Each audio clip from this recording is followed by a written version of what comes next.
मैं हूं चंद्रशेखर और आप देख रहे हैं पटना प्राइम। देखिए, काराकाट का लोकसभा चुनाव का जो मुकाबला था, कड़ा मुकाबला था। उसके बावजूद एनडीए से उपेंद्र कुशवाहा और पवन सिंह निर्दलीय कैंडिडेट को हराकर काराकाट लोकसभा क्षेत्र से राजा राम सिंह जीत हासिल की। क्या कुछ कारण है इसको लेकर राजा राम सिंह, पहले चलिए हम इससे जानते हैं। काराकाट के लोगों ने आपके ऊपर विश्वास जताया, काराकाट के लोगों का विश्वास पर खरा उतरिए, उनके लिए क्या कार्य करें?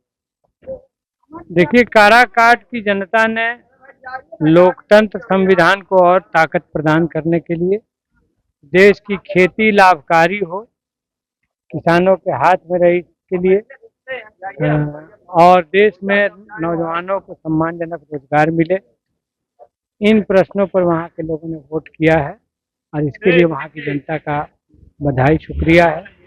जहाँ तक क्षेत्रीय मुद्दों का सवाल है तो वहाँ पर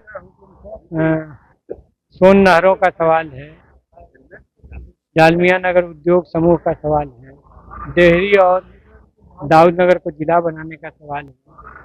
तो इन मुद्दों पर पाली पुल को जल्दी ही निर्मित करने का सवाल है। इन प्रश्नों पर हमने जनता से वादा भी किया है और उसको लेकर पार्लियामेंट से लेकर बिहार की सरकार तक हम पहल भी करेंगे। चुनौती कितना बड़ा था सर, क्योंकि एनडीए से उपेंद्र कुशवाहा थे और पवन सिंह भी निर्दलीय चुनावी मैदान में थे। आखिरकार जनता किस मुद्दे के साथ आपके ऊपर विश्वास जताए? जिन मुद्दों की हमने चर्चा की शुरू से ही, मतलब लोगों का भरोसा इंडिया गठबंधन की तरफ था, इसलिए वहाँ कोई चुनौती नहीं थी। जनता का बहुमत जिधर झुकता है उसी की जीत होती है और जनता का बहुमत हम लोगों की तरफ शुरुआती दौर से ही एकदम मन बनाए हुए था कि इस बार भाकपा माले को, इंडिया गठबंधन को ये सीट देना है। प्रधानमंत्री मोदी तीसरी बार कल प्रधानमंत्री पद के लिए शपथ लेंगे, कैसे देखते इस बार जनादेश तो उनके पक्ष में नहीं है।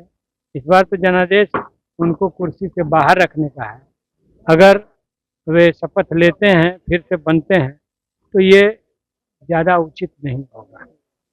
चुनावी दरमियान नहीं, वो उस दिन का कोई मामला नहीं है, वो 2 मई 2012 का मामला है। उसमें उसमें एक बड़ी घटना घटी थी, छोटू मुखिया की हत्या हुई थी, उसके खिलाफ बड़ा प्रदर्शन अपराधियों की गिरफ्तारी के लिए था। उसमें पुलिस ने एक तरह से कहीं क्रैक डाउन किया था, हम जनता का नेतृत्व कर रहे थे, वही घटना थी। नीतीश कुमार किंग मेकर की भूमिका निभा रहे हैं, तो क्या लगता है बिहार को लगातार विशेष राज्य दर्जा दिलाने की मांग कर रहे थे, तो इस मांग को कंटिन्यू रखेंगे या तो फिर भूल जाएंगे?